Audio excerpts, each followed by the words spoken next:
18 horas. Notícias de Manaus, Amazonas, Brasil e do mundo. Agora na Mix. Muito boa noite para você sintonizado aqui com a gente em 100,7. Estamos juntos até as 7 da noite aqui no programa 18 horas. Eu, Karime Leão e Kennethson Paz. Boa noite, Kennethson. Olá, Karime. Muito boa noite para você, para todos os nossos ouvintes da Rádio Mix Manaus. Participe com a gente. Mande aquele WhatsApp para o nosso número 994887592. E vale também a sua participação para você que está nos acompanhando ao vivo pela live do YouTube. Manda sua mensagem de texto. E não esquece de seguir a gente nas redes sociais. No @ 18 horas News. 18 horas. Trânsito. Vamos direto pro trânsito, Kennethson. Vamos falar com o repórter André Meirelles. Agora 6 horas e 3 minutos. Boa noite, André. Como é que está? Volta para casa. Muito boa noite para você, Karime, Kennethson, aos ouvintes ligados aqui na 100.7. Olha, a Avenida Humberto Calderaro segue carregada nesse momento, principalmente nesse trecho depois do Manauara Shopping, até próximo ao Passeio do Mindu. Os motoristas enfrentam forte lentidão ali nesse trecho. E também o Centro de Cooperação da cidade, a gente tem as informações aqui em tempo real. Vamos falar aqui da Avenida Djalma Batista com a Rua Pará, no sentido centro-bairro, também essa volta para casa, por aqui, por esse trecho aqui, Karime, Kennethson, os ouvintes que nos acompanham, tá carregado, muitos veículos pela via, um trânsito congestionado aqui pela Avenida Djalma Batista. Também o outro trecho que chama a atenção é na Avenida Cosme Ferreira, no sentido contrário, né? Já é bairro centro. Nesse sentido, próximo à Feira do Coroado, também tem uma fila quilométrica aqui de veículos, fazendo com que o trânsito fique carregado nesse momento. Agora, Karime, Kennethson, ouvintes, daqui a pouco a gente tem mais trânsito. Muito obrigada, André Meirelles. 18 horas. E vamos aos outros destaques de hoje. COP30. Texto detalha como o crime organizado virou um dos grandes responsáveis pelo desmatamento na maior floresta do mundo. Ministério Público Federal recomenda que órgãos federais e estaduais adotem ações permanentes e coordenadas para conter o avanço do garimpo ilegal no Amazonas. Ministro do Trabalho e Emprego afirma em Brasília que o país precisa renegociar e repensar o modelo de jornada de trabalho 6x1. A produção de motocicletas do Polo Industrial de Manaus no mês de outubro foi a maior do ano. 18 horas. Esses e outros assuntos a partir de agora para você que sintoniza 100,7 no programa 18 horas de hoje, terça-feira, dia 11 de novembro de 2025. 18 horas. A gente começa 18 horas falando da crise da segurança pública, Karime, aqui no nosso estado do Amazonas. Nós sabemos que é a pior da história do estado. Um relatório lançado hoje, dia 11 de novembro, na COP30, lá em Belém, detalha, Karime, como esse crime organizado, ele acabou virando um dos grandes vetores de desmatamento da maior floresta do mundo, graças a atividades que vão do garimpo ilegal, Karime, ao tráfico de drogas. Kennethson, o tema também entrou pela primeira vez na chamada Agenda de Ação da Convenção do Clima, um documento que ajuda a nortear aí os debates do evento. No chamado Relatório de Avaliação da Amazônia 2025, Conectividade da Amazônia para um Planeta Vivo, mostra como o crime organizado presente aqui na região destrói conexões sociais e ecológicas e acaba se tornando agente de morte, violência, poluição e mudança climática. Esse documento também, Karime, ele aponta a situação que nós já sabemos e sempre denunciamos aqui no programa 18 horas, que na Amazônia, Karime, o crime organizado, ele atua em muitas frentes. O garimpo clandestino, a exploração ilegal de madeira, o tráfico de drogas, armas, o tráfico de pessoas e também de animais. Além da exploração de trabalho análogo à escravidão, Karime. As quadrilhas, elas entram no desmatamento, elas encontram no desmatamento essa fonte de lucro usada para ocupar territórios e também lavar dinheiro. E a gente sabe, não é, Kennethson, que a criminalidade aqui no Amazonas opera num vasto sistema de economia ilegal, em alguns casos, com a participação de agentes econômicos e políticos. É uma verdadeira cadeia da criminalidade, como a gente já falou aqui no programa 18 horas, que conecta o narcotráfico, extração de madeira, invasão de terras e ações também dos piratas dos rios. Enfim, o Amazonas está, assim, dominado pelo crime organizado. E por quê? Pela completa falta de ação e responsabilidade do governo da gestão Wilson Lima. Eu conversei com um especialista em segurança pública, o Coronel PM Amadeu Soares, que falou um pouco mais sobre o assunto. Vamos ouvir. Boa noite, Karime. Boa noite, os ouvintes da Rádio Mix. Bem, Karime, essa documentação apresentada na COP, ela só vem constatar o que há 7 anos a gente vem denunciando aqui através da Rádio Mix, que é a omissão completa do atual governo, falta de plano estratégico para o enfrentamento correto dessas facções aí no estado do Amazonas. Enfim, toda a complacência que o governo atual teve com as facções, tá aí o resultado, né? A conta uma hora chega, e ela chega de uma forma que expõe o Amazonas, expõe o Brasil, né? As vísceras, demonstrando que o crime organizado faz o que quer dentro do estado do Amazonas. 18 horas. Ainda segundo o especialista em segurança, o coronel da PM, Amadeu Soares, além dessa omissão e também da falta de planejamento do governo do estado do Amazonas, muitos agentes da atual gestão se envolveram nos maiores e nos mais variados crimes, Karime. A gente vai ouvir novamente a fala de Amadeu Soares. Tem eventos aí de altas autoridades do atual governo envolvidos aí com sumiço de ouro. Esse ouro é ouro oriundo de garimpo ilegal, de depredação da Amazônia, enfim, toda sorte de crimes aconteceram no estado do Amazonas com a complacência do atual governo. Então é deplorável que a gente tenha que passar, expor o estado, expor o país, até porque a COP ela é internacional, ela expõe o país, e temos que estar vivendo isso daí. 18 horas. E justamente hoje também, Karime, o Ministério Público Federal recomendou que órgãos federais e estaduais, eles adotem ações permanentes e coordenadas para conter esse avanço do garimpo ilegal aqui no estado do Amazonas, especialmente nas calhas dos rios Madeira, Juruá, Javari, Purus, Jutaí e Rio Negro. No Rio Japurá também, Kenneth, a recomendação é que o estado estabeleça uma presença institucional contínua nessas áreas mais críticas da floresta. Segundo o documento, o combate ao garimpo no Amazonas tem sido marcado por ações esporádicas e desarticuladas. Essa foi a palavra, desarticulada, que não consegue impedir a ação dos criminosos.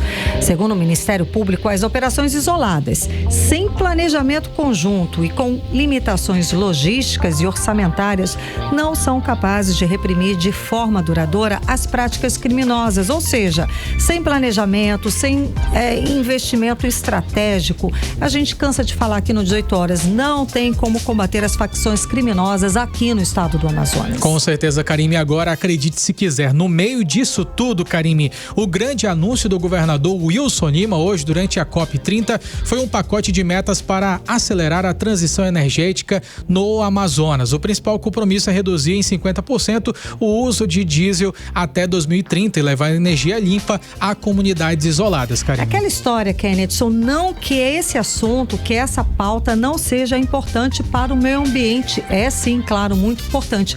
Mas, gente, no meio de toda essa situação, de tudo que nós falamos aqui, diante desse cenário, não é a nossa prioridade. Nós estamos praticamente em guerra contra as facções criminosas. Imagina, justo exatamente hoje, né? Hoje que temos aí a recomendação do Ministério Público para que o Estado seja mais eficiente no combate ao garimpo e o documento sobre as consequências dos crimes organizados, do crime organizado que atua aqui no estado do Amazonas ao meio ambiente, o governador não apresenta nada sobre segurança, não fala absolutamente nada sobre esse assunto. Chega a ser ridículo. Pois é, Karime, e o pior de tudo isso é que o governador, ele não parece nem um pouco preocupado em investir na segurança pública mesmo, Karime. Escuta só essa situação, mesmo agora com o sistema eletrônico que funciona bem, Karime, o sistema da polícia, que ele é gratuito, o governo federal, o governo do estado do Amazonas, na realidade, ele quer fazer essa substituição, Karime, por outro que vai custar 22 milhões de reais e meio por ano aos cofres públicos. Isso daí já demonstra a falta de prioridade, né, Karime? É gastar o dinheiro sem responsabilidade. Essa decisão do governador Wilson Lima está, inclusive, causando indignação entre os próprios policiais civis e foi duramente criticada também na Assembleia Legislativa hoje, terça-feira. Tudo aconteceu hoje, gente. Isso porque essa mudança é considerada absurda pela categoria, que está sendo feita sem qualquer diálogo com os policiais, de quem está ali na ponta, né, o Kennedy? Quem trabalha ali no dia a dia nas ruas com a segurança pública do estado, não é isso, Kennedy? Com certeza, Karime. Esse assunto ele já vinha sendo debatido ao longo desses últimos dias lá na Assembleia Legislativa do estado do Amazonas. Apenas uma voz tinha falado sobre isso e novamente voltou à tribuna para poder denunciar essa situação que já é considerada irregular e imprudente para esse momento, Karime. A gente está ouvindo na COP que é esse assunto do momento de hoje. No entanto, esse assunto já vinha preocupando antes o deputado delegado Péricles. Ele voltou a fazer duras críticas ao governo do estado do Amazonas, mais precisamente à Secretaria de Segurança Pública do estado, pela essa troca, Karime, que é um sistema que é identificado como Procedimentos Policiais Eletrônicos, também conhecido como PPE. Ele é utilizado hoje em toda a rede da Polícia Civil. E aí, o que eles estão querendo fazer nesse momento? Mudar essa plataforma, que ela já é uma plataforma estabilizada, Karime, já é uma plataforma estabelecida no sistema da Polícia Civil. Que os profissionais já estão... que todo mundo conhece. Exatamente, profissionais, eles já têm toda a atividade profissional que consegue exercer ali nesse aplicativo. É um sistema que já é garantido pelo governo federal, ou seja, a gente não paga nada por isso. E a intenção da Secretaria de Segurança Pública do Estado é agora mudar por um privado que vai custar muita grana aos cofres públicos, Karime. E essa mudança com certeza impactou muito os deputados estaduais que hoje eles se juntaram para poder falar sobre esse tema e já começaram a dizer que essa pauta não vai passar. E olha que já teve uma reunião na semana passada, Karime, que foi justamente para poder debater entre as autoridades, representantes da Secretaria de Segurança Pública do Estado do Amazonas, representantes especialistas em segurança pública, para saber sobre esse novo sistema. Será que vai beneficiar ou não? Pelo menos para o delegado Péricles não vai beneficiar, vai apenas aumentar o ônus da nossa máquina pública. Vamos ouvir agora o delegado Péricles, deputado estadual. E a própria Polícia Civil não está entendendo a razão pela qual se vai tirar um sistema que é cedido pelo governo federal, que é o Procedimento Policial Eletrônico, o PPE, e vai colocar um sistema que vai custar quase 2 milhões de reais por mês para o Estado. O que se tem nesse sistema para custar 2 milhões de reais por mês? A gente não pode gastar tanto dinheiro para algo que, inclusive, pode trazer o caos no atendimento às pessoas na delegacia, em relação à rotina dos policiais, que são os verdadeiros usuários desse sistema, que sequer foram consultados. Agora, olha o risco dessa operação, Karime. Imagina a gente tem um sistema daqui do 18 horas da Rádio Mix. Do nada muda, sem que as pessoas que fazem a operação, o Fernando, o Carlão, sejam consultados. E aí, gente, não tem o que fazer. Já está difícil, Kennedy, já é um caos. A gente já sabe como está a segurança pública no estado do Amazonas, que está entregue às facções criminosas por completa falta de gestão, de responsabilidade e de responsabilidade principalmente com o uso do dinheiro público, porque nós sabemos que o estado do Amazonas é rico. A gente anuncia aqui recordes e recordes de faturamento. Então não tem por que não ter dinheiro, mas tem, só que é o uso incorreto, a má gestão do nosso dinheiro, meu dinheiro, seu dinheiro, tá? O dinheiro que a gente paga os impostos. Daí vai pagar um serviço de câmera que já existe gratuitamente. E outra, quem opera, como você falou, as pessoas que operam, os policiais que estão lá, acostumados a trabalhar com isso, a trabalhar na segurança pública, com um mínimo de estrutura, que a gente sabe, não foram consultados, da noite pro dia vai mudar completamente o processo. E nem apareceram na audiência pública, Karime, nem o secretário de Segurança Pública do Estado do Amazonas, segundo o deputado estadual, ou outros representantes que ele pudessem ter indicado, não apareceram nessa audiência pública. E o fato é que os deputados, eles permanecem sem saber exatamente como é que vai funcionar esse sistema, o valor, como é que vai ficar essa questão, porque pode resultar em diversos riscos, como, por exemplo, inadimplência junto ao Ministério da Justiça, a base, a integração de dados dados do Amazonas com o restante do país, da Base Nacional de Segurança Pública, também pode acabar sofrendo interferências, daí pode perder informações. Imagina o problema que isso pode gerar, gente. Ainda tem isso, porque esse sistema que a gente tem aqui é interligado ao Sistema de Segurança Público Nacional. Da noite pro dia, ele resolve, a gestão do Wilson Lima resolve mudar a regra do jogo, mudar o sistema que já funciona e é interligado. E agora vai ficar como? Exatamente, Karime. O deputado Wilker Barreto, para a gente finalizar esse assunto, ele também criticou bastante essa falta de prioridade, Karime. Disse que ao invés desse dinheiro ser encaminhado para um sistema que já existe, nós já temos na casa sem pagar nada, deveria ser investido na realidade em outras prioridades. Ou então o governo não está vendo. Vamos ouvir agora o que disse o Wilker Barreto. 2 milhões por mês são 24 milhões por ano. Aí nós não temos dinheiro para chamar concursados da PM, nós não temos dinheiro para chamar efetivos da Polícia Civil, porque virou uma farra. Ninguém mais tem pena do erário, do dinheiro do contribuinte. Sob a ótica de contratos, não de planejamento, é grave. Nós temos que derrubar aqui delegacias literalmente abandonadas. O efetivo amíngua, não se cumpre mais lei de curso, auxílio fardamento. E esses 24 milhões, deputado Dan, poderiam estar hoje priorizando outras áreas, como chamamento de concursados e reformas das unidades que aí estão caindo na cabeça da tropa. Exatamente, o Ministério Público tem que ir lá, intervir, obrigar com que fechem as portas, porque não tem uma estrutura básica para esses profissionais trabalharem. Além disso, também, o pequeno contingente, Karime, evita e até dificulta o processo dos policiais civis, eles investigarem. Um policial civil, para ser ali o agente que vai receber a denúncia, vai ter que registrar, vai ter que ser o carcereiro, vai ter que ser o delegado, vai ter que ser o policial. Então, é um contingente... Tá um negócio precário, Karime.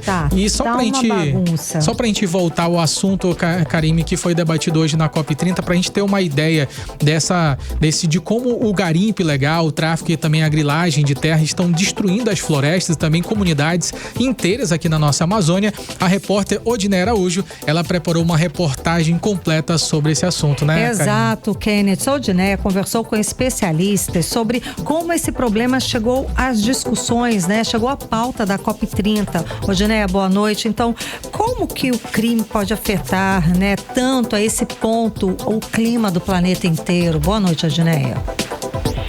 Pois é, parece estranho, né? Até porque aparentemente uma coisa não tem nada a ver com a outra, mas tem tudo a ver, viu? O crime organizado também aquece o planeta. Um novo relatório do painel científico para a Amazônia revela que o crime organizado se tornou um dos maiores responsáveis pelo desmatamento na região. Redes ilegais ligadas ao garimpo, à extração de madeira e ao tráfico de drogas estão abrindo clareiras, contaminando rios e expulsando comunidades inteiras. E tudo isso em nome do lucro fácil para eles, né? O estudo que será apresentado na COP30 alerta: essas atividades destroem não só a floresta, mas também as conexões sociais e ecológicas que mantêm a Amazônia viva. Para o cientista social, o professor doutor Luiz Antônio Nascimento, o crime organizado financia a compra de terras e, em alguns casos, usa a pecuária e a produção de soja para lavar o dinheiro do crime. O tráfico, ele entra como financiador do processo de avanço sobre a Amazônia. Ele atua para financiar a pistolagem, para expulsar os agricultores, a população tradicional da área. Ele financia a corrupção do sistema público para documentar essas terras. Se não é para documentar, ao menos para não ficarem expostos. E esse financiamento é uma salvaguarda, porque esses invasores de terra pública, terra indígena, unidade de conservação, floresta, eles não precisam acessar o crédito no banco. Sem acesso a crédito no banco, os criminosos ficam invisíveis aos olhos do Estado para continuarem cometendo toda a sorte de crimes, segundo o professor doutor Luiz Antônio Nascimento. Esse camarada consegue o dinheiro do narcotráfico para financiar essas ações. Vocês reportaram várias vezes as imbricações entre o tráfico e o financiamento eleitoral. Agora, nesse momento, a extrema-direita indicou o ex-secretário de Segurança Pública de São Paulo, o Deribe, que é um policial ligado da Rota, para fazer o enfrentamento no Congresso, por exemplo, para tirar a Polícia Federal do jogo. A quem interessa tirar a Polícia Federal do jogo? senão ao crime organizado. Com o crime organizado em ação, segundo o relatório elaborado pelos maiores climatologistas do Brasil, entre eles Carlos Nobre, o crime fragmenta a floresta e se torna um verdadeiro agente da mudança climática. As quadrilhas que antes atuavam separadas, hoje se unem em redes que cruzam fronteiras e exploram de tudo, do minério e madeira a pessoas e animais. Além do impacto ambiental, há também a violência e a perda de controle do Estado em muitas áreas. Para os especialistas, enfrentar essas redes ilegais é essencial para conter o desmatamento e garantir um futuro sustentável para o Brasil e o planeta. E a mensagem da COP30, então, é clara: sem segurança pública, não há clima seguro. Volto com vocês. Entrevista do dia. E na entrevista do dia, hoje vamos falar sobre o Seminário Amazonas Artes Visuais 2025 Tucumã, sobre viver em arte na Amazônia. Vamos conversar com a palestrante e curadora do seminário, Virna Lise. Muito boa noite, seja bem-vindo aos estúdios da Mix, aqui no 18 horas, tudo bem? Tudo bem, Karime, tudo bem, Kennethson? Tudo bom? Então, o evento acontece aí nos dias 13 e 14 de novembro. Explica pra gente mais a respeito desse seminário. Então, o Seminário Artes Visuais do Amazonas, ele já tem todos os anos e é uma reunião, né? É um momento no ano em que todos os artistas visuais se reúnem, né? E recebem também curadores e artistas de fora que vêm compartilhar. Então, é uma reunião de palestras e oficinas gratuitas e que todo mundo pode se inscrever, inclusive pelo link que está no site da Secretaria de Cultura e Economia Criativa do Estado. Ainda tem vaga, corram, né? Enquanto tem vaga, que tem as palestras do dia 13, dia 14 e as oficinas dia 13 e dia 14. Mas a abertura é amanhã, quarta-feira, na Galeria do Largo, às 19 horas. Lembrando que as palestras são no auditório do Palacete Provincial, lá na Praça da Polícia. Agora, Virna, existem diversos temas, com certeza, que são abordados nessas oficinas, nas exposições. Fala pra gente um pouquinho mais detalhes a respeito do que o público pode esperar desse grande evento que vai ter ali pelo menos 2 dias de duração. Sim, são inúmeras palestras, né, e palestrantes. Eu vou falar algum deles. Vai ter uma palestra do professor Altoni, né, que é o professor de arte da UFAM, que ele vai trazer essa coisa da tradição e do novo, né? Teremos 2 convidados, né? São curadores de São Paulo, o Thalisson e a Érica. A Érica vai falar sobre a experiência dela, né? Na curadoria. E o Thalisson, que é um co-curador de uma exposição nacional que está tendo Fulgaz, que tem mais de 400 artistas do Brasil inteiro, das artes dos anos 80, que essa curadoria tem 4 amazonenses. Que sensacional. Muito legal. E aí o Thalisson vem trazer, né, essa experiência, né, dele como curador. Entre outros artistas, teremos uma oficina sexta de manhã com a artista Adriana Ramalho, que é também designer, né? E outra na quinta-feira de manhã. E amanhã a abertura vai ter uma performance, vai ser belíssima a abertura amanhã na Galeria do Largo com o artista Dimas. Mas então amanhã, belíssima abertura, a que horas e como é que a gente pode participar amanhã? É gratuito o acesso dentro da Galeria do Largo, que fica na Praça São Sebastião, né? No Largo, sim, ali em frente ao Teatro Amazonas, às 19 horas. E as palestras serão no Palacete Provincial, quinta e sexta, de 2 às 18. Agora, no tema, né? No nome do evento, tem aí o título, né? Sobreviver em arte na Amazônia. O que representa essa ideia de sobreviver em arte nesse contexto amazônico? Então, é para ser discutido e refletido, né? E trazer todos esses artistas, né? Esses agentes culturais, pensando juntos nessa e fortalecendo a nossa identidade, a amazonense. Todo mundo fala sempre arte amazônica, arte amazônida, a arte da Amazônia. Sim, estamos nela, mas também temos a nossa arte dentro do Amazonas, onde ela tem esse espaço, essas pautas em que é um território de liberdade de discussão, em que todas as pessoas têm o seu espaço de fala para trazer à tona as palestras, na verdade, elas são voltadas para o público participar, para todo mundo discutir e estar junto. Com certeza. Agora, quando você fala sobre a nossa arte amazônica, a gente tem diversos estilos de arte diferentes. A gente tem pinturas, a gente tem diversos outros tipos de expressões. E quando a gente tem referências de fora vindo para Manaus, com certeza o povo amazonense recebe de braços abertos para entender como é que funciona, qual que é a ideia de outros setores do país. Mas também essa galera de fora quer aprender com a gente também, né, Vina? Com certeza. Inclusive, nesse momento, inaugurou dia 8, esse sábado, uma exposição em celebração aos 20 anos da Galeria do Largo, que traz 54 artistas, né? São eventos perto um do outro, justamente para um complementar o outro, que é essa reunião da arte amazonense. São 54 artistas do Amazonas, em todas as linguagens que a gente, como curador, também chama de várias plataformas, que é vídeo, fotografia, pintura, escultura, instalação, tem grafite, tem lambe. Então, lambe e o grafite são essas linguagens que vêm da arte urbana, que vêm da arte da rua, que o pop art abraçou, certo? Que o mercado abraçou. Então, todo mundo reconhece um bom grafite, um bom lambe, e tá tudo reunido, isso lá, gratuito, na Galeria do Largo. Ou seja, é interessante até para as pessoas assim de fora que não sejam artistas, que não participar também, leigos. Eu não sou artista, de repente quero saber, quero conhecer essa cena, esse cenário dos artistas amazonenses. Posso participar, posso escutar, posso ouvir? Pode. Esses dois eventos, um complementa o outro. A galeria, ela entrega a arte pra gente ir lá, apreciar, aprender, sabe? Ficar encafifado, questionar, porque a arte não só agrada, a arte traz a reflexão, né? E tem essa interpretação pessoal, né, Vina? Exatamente. Cada um tem essa visão de uma arte diferente, né? Exatamente. E o seminário é aquele momento de escuta e de fala. Então, são dois ambientes diferentes. A galeria está ali apresentando a arte gratuita, de quarta a domingo, de 3 às 8. Tem um cafezinho lá numa cafeteria, tem um ar-condicionado, tem um ambiente confortável e é engrandecedor.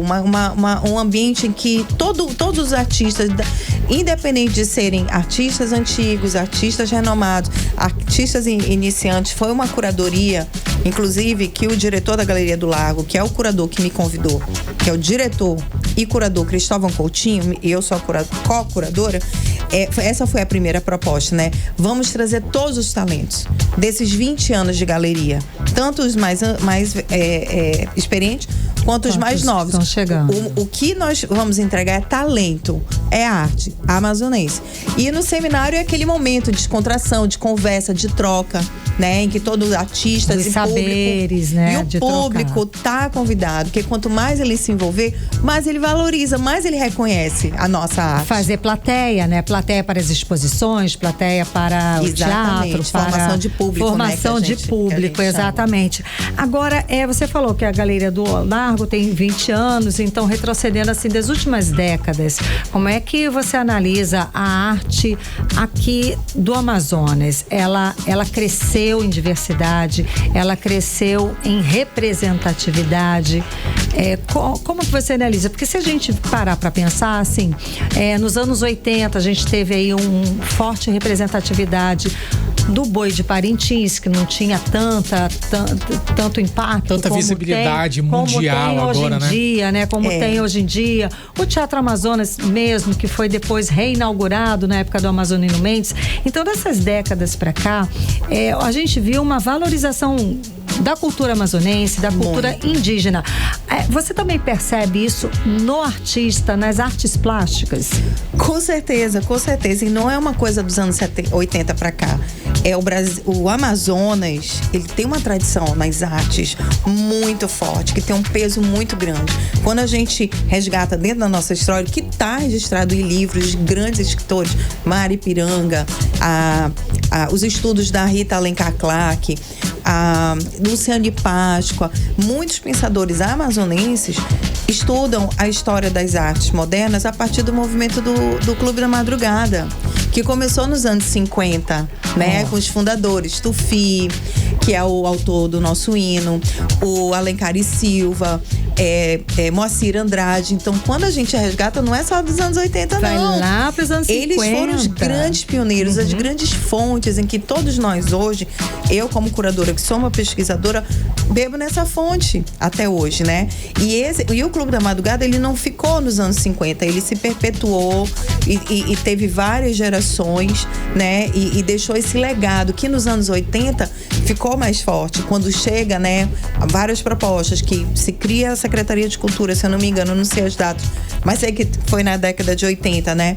E o lago começa a ser revitalizado, revalorizado. Eu sou da época que meu pai tinha uma empresa na Praça São Sebastião, na João José Clemente, que ainda tinha, né, o circuito, os carros ainda passavam pela praça. O teatro era azul, o teatro estava fechado, era um com depósito. tapume, era um depósito, eu lembro dessa, triste. Então a gente viveu essa revitalização nos anos 80, foi muito incrível. Isso, teve e deu uma impacto. Continuidade nos anos 90, né? Que foi fortalecendo cada vez mais, e o Festival de Ópera chegou, e o Amazonas Fest Film, o Amazonas Film Festival que volte, né? Que o nosso cinema é incrível. Então, assim, me pedir para analisar é capcioso, gente. Mas eu posso resumir que nós temos uma cultura popular, uma arte popular incrível, já internacional, não só nacional. E as nossas artes plásticas e as artes mais clássicas e tradicionais, elas sempre tiveram peso. Só que agora, com a arte urbana e a pop art já sendo abraçada pelos circuitos, galerias dessa arte clássica, das belas artes, tudo hoje é junto e misturado, tá incrível, né? Então, temos artistas urbanos, temos artistas das artes plásticas, formados em belas artes, formados em artes visuais na UFAM ou na UEA. E artistas que são autodidatas, a gente abraça todo mundo. O que a gente quer é entrega, é todo mundo falando, porque a arte é uma voz, a arte é uma fala, é uma mensagem, né? E a nossa é muito forte, ela é muito rica. Eu faço esse convite para todo mundo visitar Ilhática Amazônica, na Galeria do Lago, e se inscrever no Vamos lá, qual seminário. O site? Onde que é? É no site da Secretaria? Da cultura.am.gov.br, né? O site. Se eu falei errado, bota no Google que ele vai me corrigir. Não tem problema, a gente é o site da Secretaria. Da Secretaria. E aí tá lá, Tucumã, Amazonas Artes Visuais, que é o seminário. Ali tem os links de inscrição. É só chegar, se inscrever e participar. Pode ser leigo, pode ser um amante de arte. Isso. Aliás, é bom que forma plateia. Inclusive, eu queria dizer pro público que, se já tiver assim, não tem mais vaga, que apareça na hora, porque o auditório é imenso e a gente vai conseguir fazer a inscrição na hora.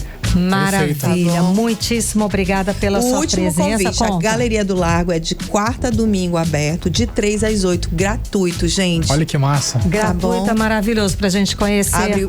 Fecha 8 horas da noite, então não tem desculpa, vamos lá ver Ilhática. Saindo daqui a gente passa lá. Com certeza, tá super Hoje valendo. Hoje é terça.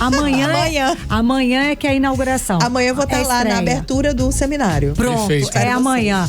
Muitíssimo obrigada. Conversamos com a palestrante, curadora do seminário Amazonas Artes Visuais 2025 Tucumã, Sobreviver em Arte na Amazônia, Virna Lise. Muitíssimo obrigada. Boa noite. Obrigada, boa noite.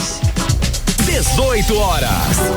E daqui a pouco, aqui no 18 horas, começou hoje o julgamento dos 10 acusados de fazer parte do chamado Núcleo 3, envolvido na tentativa de golpe de Estado em janeiro de 2023. É o nosso assunto em instantes. 18 horas. E vamos voltar a falar ao vivo com o repórter André Meirelles. André, boa noite, André. Antes de falar sobre o trânsito, você tem uma informação importante de algo que aconteceu mais cedo, não é isso? Boa noite, André. Muito boa noite, Karime. Boa noite, Kennedson. Boa noite a todos que nos acompanham. Olha só, Karime e Carlão, a Avenida Torquato Tapajós, na verdade, vai ter aí essa interdição temporária. É isso, amanhã, 12 de novembro, ali na altura do Complexo Viário Lídia, perto do Terminal 7, na zona norte de Manaus. Esse trecho afetado fica ali no sentido centro-bairro, na alça que dá acesso à Estrada do Tarumã.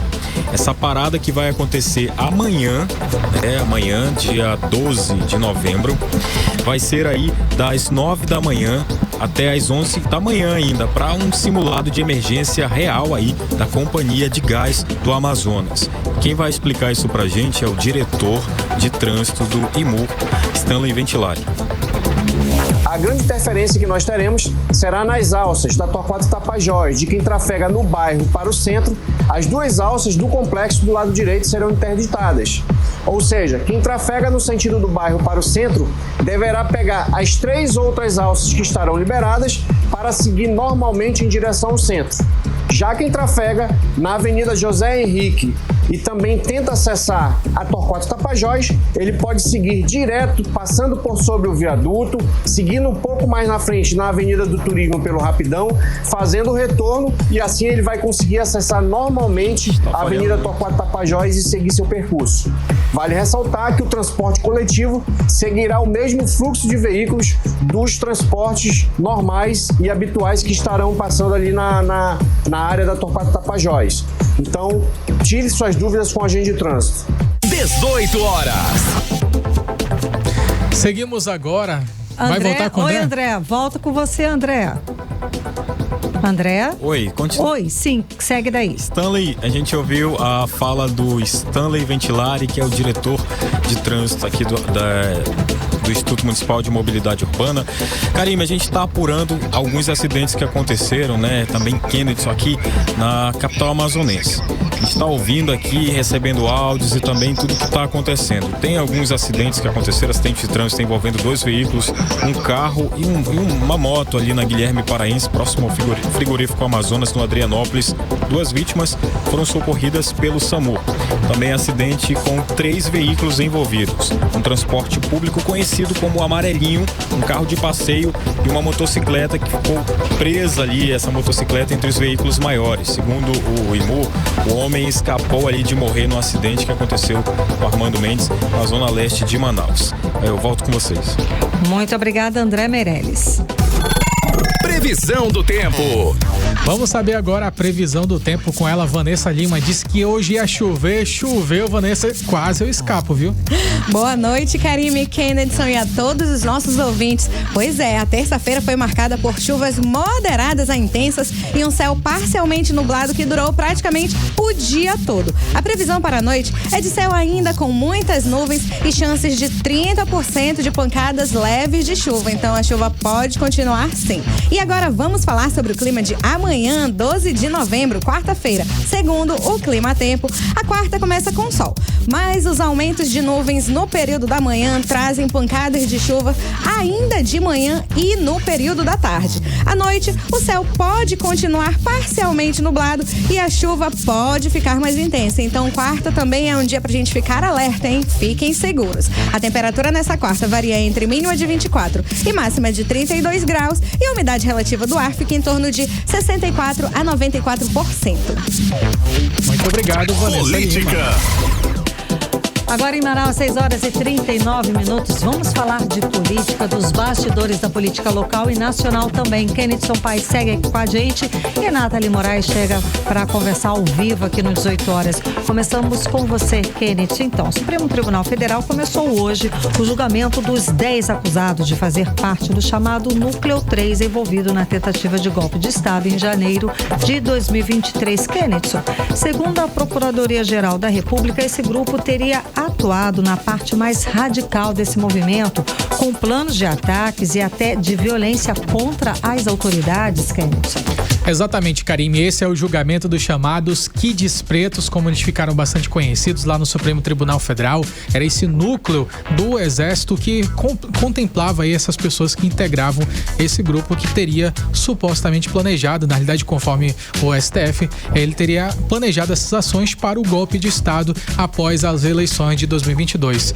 A primeira turma que vai julgar esse caso, Karime, ela é formada pelos ministros Alexandre de Moraes, Carmen Lúcia, Flávio Dino e Cristiano Zanin. Zanin. Eles analisam ali os 10 acusados de ter planejado essa tentativa de golpe. Segundo a Procuradoria-Geral da República, esse grupo ele teria agido em 2 frentes. Quais são elas? A pressão sobre o alto comando das Forças Armadas e também a elaboração de planos contra autoridades. O Procurador-Geral da República, o Paulo Gonet, ele pediu a condenação de 9 réus e também a pena mais branda, para um deles por falta de provas de participação direta nos casos. Do ponto de vista político, a gente já tem que esse julgamento ele vai muito além desse aspecto criminal, Karime. A gente tem ali primeiro os limites entre a atuação da polícia, a atuação militar e também a interferência na política desses militares. Segundo, como foi colocado ali em questão de debate entre os poderes, em relação entre os poderes, também dos efeitos da rede social, dessa mobilização de grupos, Karime, a gente já consegue analisar o que isso pode significar, que acabou gerando nesse processo do Supremo Tribunal Federal. Outro aspecto também que a gente pode analisar em relação ao impacto que isso pode resultar no cenário político que a gente já tem falado por muito tempo, que 2026 já chegou e muita gente já começa a se movimentar diante desses resultados. Nesse campo das eleições, Karime, a gente tem algumas pesquisas que foram divulgadas recentemente, que as lideranças da direita, apesar de todo esse cenário, a gente tem ali Tarcísio de Freitas e Michele Bolsonaro, eles mantêm ainda essa competitividade em muitas simulações em relação ao segundo turno. Sem o ministro agora, o Luiz Fux, nessa primeira turma, o resultado ele pode ser um pouco mais equilibrado, afinal essa decisão final ele deve sair no dia 19. E a gente tem ali os ministros da primeira turma que geralmente eles tendem a ter opiniões semelhantes, então é possível que não venha a haver muitas discordâncias, como foi no caso do ministro Luiz Fux, que passou aquele tempão para poder justificar a defesa dele, né? E para alguns analistas, Karime, o que isso pode significar? Esse caso ele serve basicamente como um marco para definir o alcance das responsabilidades e também essas tentativas de rupturas institucionais. Em resumo, o que está em julgamento não é apenas um grupo de militares, mas também esses limites entre o discurso político e também a ação militar e a proteção das instituições democráticas. Um teste direto para a maturidade política no Brasil e também para que sejam definidas alguns limites para que isso não venha acontecer novamente no futuro, né, Karine? Estamos nos consolidando como democracia mesmo fortes, né? Com todo esse julgamento, falando, debatendo esse assunto e em específico essa tentativa de golpe, que foi o que aconteceu. Nathalie, vamos seguir daqui. A estratégia nacional do PT para reeleger Lula considera 2 peças aqui no estado do Amazonas como prioridade. É o senador Omar Aziz, pré-candidato ao governo, e o ex-deputado federal Marcelo Ramos, pré-candidato ao Senado. É uma boa vantagem, não é? Karime, muito boa noite para você, para o Kennedson e para todos os ouvintes que nos acompanham aqui no 18 horas. Então, Karime, a estratégia nacional do PT para reeleger o presidente Lula considera realmente essas peças que são muito conhecidas aqui, principalmente na nossa capital, mas em todo o Amazonas. São peças que são tratadas como prioridades porque o senador Omar Aziz tem uma visibilidade nacional muito grande e o Marcelo Ramos, vamos dizer assim, ainda que ele não seja um filiado antigo do PT, ele é das últimas eleições, inclusive, ele chegou a disputar a prefeitura de Manaus pelo PT aqui no Amazonas. Ele é um candidato que conversa muito bem com todas as áreas. Tem boa articulação. Ele tem uma boa articulação, aquela jogada política. Principalmente né? em Brasília, lá no sul, sudeste, ele tem uma boa articulação também. Exatamente. E aí o Marcelo Ramos entra aí num grupo de nome de petistas que tem deputados federais muito grandes. Aí eu tô dizendo da Érica Cocai, a Benedita da Silva, o Fernando Haddad, ministro da Fazenda. E aí a gente sabe que ele se juntando aí com essa galera, pode ser que venha Marcelo senador realmente em 2026. Já o Omar, ele figura ali naquela estratégia nacional entre os nomes dos partidos que é fora da direita, né? Mas é um nome de destaque. A gente fala fora da direita porque tem muita gente da direita que tem tido um destaque, ainda que o Bolsonaro não esteja mais no comando.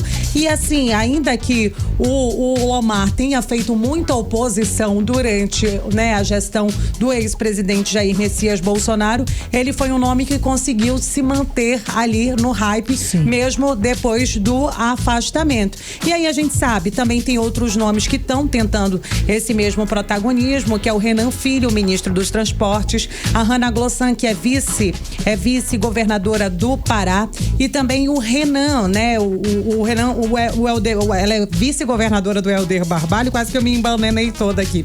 E aí muita gente vai tentar realmente essa vaga em 2026 e toda essa movimentação realmente não chega a ser uma novidade do PT. A gente inclusive já tinha adiantado aqui que o Omar era o candidato do presidente Lula e agora esses candidatos devem batalhar realmente para a reeleição do presidente. Olha aí. Vamos aguardar. Kenneth, ainda falando aí de eleição 2026, a empresária e pré-candidata ao governo do Amazonas, a Maria do Carmo Cefaí, ela fez duras críticas ao governador Wilson Lima e à secretária de Proteção Animal, Joana Dark. Ela usou as redes sociais, ela publicou um vídeo, né, para falar dessas críticas, para denunciar tudo isso. Conta pra gente como é que foi. Então, Karime, olha só, é um posicionamento que chama muita atenção da nossa pré-candidata, né, ao governo do estado do Amazonas, Maria do Carmo. O que acontece, Karime? Essa decisão, ela sai no momento em que nós temos nos bastidores muitas conversas de que o próprio presidente do PL, Alfredo Nascimento, ele tem grandes ligações com o atual governador do estado do Amazonas, Wilson Lima. Ou seja, tem uma ligação um pouco mais aproximada com o Wilson. E aí, Maria do Carmo, ela tem furado um pouco essa bolha, porque muitos outros do nome do PL, que se consideram à direita, eles não têm se posicionado duramente contra o governador Wilson Lima. E aí, nesse mesmo partido, o PL, existem aqueles que falam contra, existem aqueles que posicionam a favor, mas e outros aqueles também que ficam mais neutros, sem tomar partido de nenhum dos lados, já pensando nas eleições do ano que vem. No entanto, Maria do Carmo já deixa claro para que ela veio. Ela veio para ser oposição ao governo Wilson Lima e também a outras autoridades já presentes, como ela considera como velhas políticas, Karime. Mas em relação a esse conteúdo de hoje, Maria do Carmo, ela usou o caso da onça pintada para ela poder expor a vaidade do governador Wilson Lima. A empresária, ela utilizou... E a Joaninha, né? A gente não pode deixar de citar a secretária Joana Dark. Ela alfinetou e alfinetou legal, né, Kenneth? Com certeza, porque geralmente o que a Maria do Carmo mencionou é que as pessoas acabam usando as redes sociais para se autopromover e não trabalham. Ou seja, é apenas ali tirando uma selfie. Sabe quando alguém tá passando mal, você tá filmando, olha só, acabou de cair aqui e não tá ajudando. Né? Pois é, o pessoal se preocupa mais com like do que de fato em exercer uma ação que é ajudar. E foi exatamente isso que ela falou. Vamos ouvi-la, um trechinho do que ela falou nas redes sociais. Pois é, tem gente que gosta de tirar foto, tem gente que gosta de fazer o trabalho. E também tem gente que gosta de postar para esconder a sua própria incapacidade de fazer, de dar jeito para as coisas, educação, saúde, segurança. Aí fica com conversa fiada.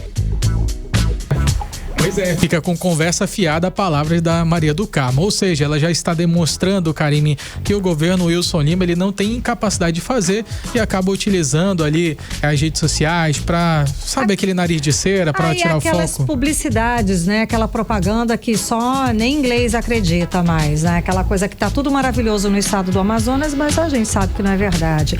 Nathalie, o ministro do Trabalho e Emprego, Luiz Marinho, ele disse durante o seminário em Brasília que o país precisa avançar aí na revisão do modelo de jornada de trabalho 6x1, né, buscando mais saúde, equilíbrio e tudo mais. Só que alguém já fez um estudo econômico sobre esse novo modelo que estão propondo 6x2? E os impactos, né? Esses impactos econômicos não existem. Proposta, até eu sento aqui, faço um monte de proposta maravilhosa no País das Maravilhas, mas eu quero ver o empresário que vai se manter em pé nessa situação. Karime, olha, minha amiga, e nas redes sociais teve muita gente dizendo que até o ministro já reconhece que esse novo modelo seria eficaz. Mas isso, é claro, deu o que falar, muita discussão realmente nas redes sociais, porque o ministro Luiz Marinho foi lá e afirmou que realmente o país precisa avançar nessa construção de um novo modelo de jornada de trabalho que garanta principalmente mais saúde, equilíbrio e previsibilidade para os trabalhadores, inclusive as mulheres. Ele classificou aí que esse sistema sistema, né, classificou que essa escala 6x1 é incompatível com a vida moderna e principalmente para as mulheres que realmente, segundo o ministro, precisam de um descanso maior, precisam de dar... Mas ele não trouxe alternativas. Mas é isso, a questão, gente, é um estudo de impacto econômico. Como seria isso? Com a empresa? O que se pode fazer a respeito disso? É a escala de trabalho? O que falar para ficar bonito na foto? Sim, eu falo aqui também muita coisa bonita, mas é preciso que tenha responsabilidade a respeito disso. Cadê o estudo de impacto econômico, gente? Então, vamos fazer anos, aniversários dessa proposta e ninguém apresenta. Eu separei um trechinho desse discurso do ministro, vamos conferir aí, Karine. Soluções para acabar com a 6x1. É outro aspecto que tem que ser considerado. A jornada de 36 horas por semana. Cabe ou não cabe? Tem empresa que diz que cabe, né? Esse dia, voltando de um hospital de madrugada, ouvi numa entrevista um empresário falando que ele implantou 36 horas na empresa dele e dizendo que estava muito feliz. 36 horas sem redução de salário, evidente. 18 horas. Karime, Kennedson e ouvintes, a gente ouviu aí a fala do ministro Luiz Marinho. E aí, é claro, né, Kennedson, esse assunto realmente repercutiu muito mesmo nas redes sociais, porque o ministro falou, mas não trouxe nenhuma proposta concreta. Ele deu exemplo de um empresário que reorganizou, fez conta, que ninguém é maluco, fez conta, conseguiu reorganizar ali a jornada de trabalho com o pessoal dele e não teve diminuição de salário, ok. Mas vou lembrar que esse ministro é o mesmo que Kennedson lembrou pra gente. É aquele mesmo que disse pra trocar a carteira de trabalho pela carteirinha do Bolsa Família. Olha só que legal. Tá aí a proposta, Karime. Tá aí a proposta, não tem estudo, não tem impacto, não tem planejamento, não tem Mas nada. Já tem a solução, mude pro Bolsa Família. É uma maravilha. Nathalie Moraes, é isso? Muito obrigada pelas informações. Tudo certo, vamos seguir. 18 horas. Economia. Vamos agora aos indicadores econômicos de hoje. O dólar fechou em queda de 0,64%, cotado aos R$ 5,27. O euro fechou em queda de 0,44% e sai cotado aos R$ 6,10. O Bitcoin fechou em queda de 3,27% aos R$ 545.135. E o Bovespa fechou em alta novamente de 1,84% aos 158.158 pontos. O governo federal prorrogou até o dia 14 de fevereiro de 2026 o prazo para que aposentados e pensionistas solicitem o ressarcimento de valores descontados indevidamente do INSS. O prazo original se encerra em 14 de novembro deste ano. O governo estima que, no entanto, ainda existam 4,8 milhões de aposentados e pensionistas aptos a solicitar a devolução. 18 horas. E depois do faturamento recorde da história registrado no mês de setembro com 20,07 bilhões de reais, a produção de motocicletas do Polo Industrial de Manaus no mês de outubro foi a maior do ano, aumento de 21,8%. Não é isso, Kenneth? Exatamente, Karime. E no acumulado de 2025 registrou um crescimento de 14% em comparação ao mesmo período do ano passado e o melhor resultado dos últimos 14 anos. O repórter André Meirelles, ele traz pra gente mais detalhes sobre esses números. Boa noite, André. Olá, André. Boa noite aos ouvintes que nos acompanham aqui na 100.7. Consegue ouvir? Sim. Vamos lá, André. Vamos lá. A associação que representa os fabricantes de motos disseram que foram produzidas 188.820 unidades no mês. É um crescimento de quase 22% em relação a outubro do ano passado. Então esse é o melhor resultado para um mês de outubro desde 2011, porque de janeiro a outubro desse ano a gente está falando, o setor já acumula 1,68 milhão de motos fabricadas, que é um salto de 14% na comparação com 2024, que é o melhor desempenho dos últimos 14 anos. A categoria Street, na verdade, segue dominando as linhas de montagem com 94 mil unidades em outubro. Metade de tudo aí que foi produzido no mês. Logo atrás vem as Trios com 40 mil e as motonetas com 25 mil. as scooters também crescem, mostrando aí a força das motos urbanas. E aí, na comparação com o ano passado, as esportivas, elas foram as que mais aceleraram, um salto de 74%. Essas vendas também estão no embalo. Outubro teve 209.790 motos licenciadas, isso em todo o país, que é um recorde histórico, né? E esse crescimento foi de 25% em relação a outubro de 2024. No total do ano já são 1,82 milhão de motos novas que estão aí pelas ruas. E a gente tem esse quadro, esse retrato desse crescimento de motocicletas, tanto no Brasil quanto também aqui no Amazonas, que representa, claro, uma economia para todo o país, uma economia no Amazonas, economia para o polo industrial, Zona Franca. Então a gente tem esse crescimento também atrelado aí junto às famílias que acabam comprando, né, para se deslocar uma motocicleta, que é um veículo mais barato, ou também as pessoas que resolvem ser autônomas e trabalhar aí por conta própria, porque hoje tem muitas oportunidades para trabalhar com moto, tanto motorista de aplicativo quanto entregadores. E quem fez essa análise para a gente foi a economista Michele Aracati. Vamos acompanhar. Uma parte significativa do aumento da demanda por motocicletas fabricadas no Polo Industrial de Manaus vem sim a partir da entrega por aplicativo. Mas as famílias também adquirem motocicleta para o seu deslocamento diário, evitando o uso do transporte público, que é caro, ineficiente e é perigoso. Vale ressaltar também que a motocicleta ela é mais acessível que o automóvel. Isso faz com que famílias que têm uma renda baixa adapte aí a sua rotina para adquirir uma motocicleta e fazer o seu deslocamento. 18 horas. Tá, então, a gente conferiu a fala da economista Michele Aracati, que fez essa análise pra gente, daí do porquê também essa pesquisa da Abraciclo, que mostra esse grande crescimento de motos que foram tanto fabricadas quanto motos vendidas. Claro que a gente sabe que o reflexo da produção, né, de mais motos é pelas vendas, né, que acabam saindo. Então, isso também, com esses números, o Polo de Manaus consolida como o coração da indústria de duas rodas no Brasil, que é um dos maiores do mundo, ou seja, produzida aqui no nosso polo industrial aqui do Amazonas, representando mais crescimento ainda para o estado, para a capital amazonense. Volto com vocês. Muito obrigada, André Meirelles. 18 horas. Esporte. Vamos falar agora de esporte por aqui, Karime Leão. Olha só, em jogo direto da briga contra o rebaixamento, o Botafogo de Ribeirão Preto, ele levou a melhor sobre o Amazonas, infelizmente. Karime, eles venceram a gente por 1-0 na noite de segunda-feira. O gol da vitória foi marcado por Léo Gamalho de pênalti no segundo tempo. O tricolor paulista chega agora a 6 jogos invictos, a melhor sequência do clube na era dos pontos corridos da Série B.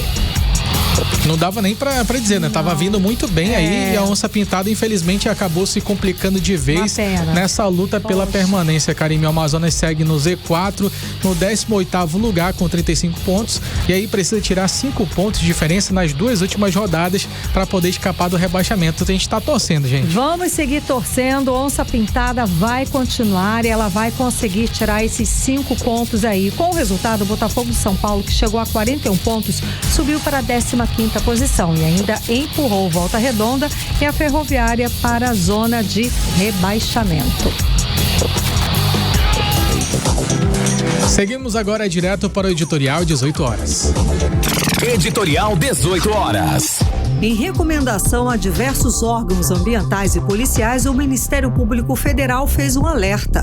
A expansão do garimpo ilegal no Amazonas já revela um quadro alarmante de degradação ambiental e violação de direitos humanos.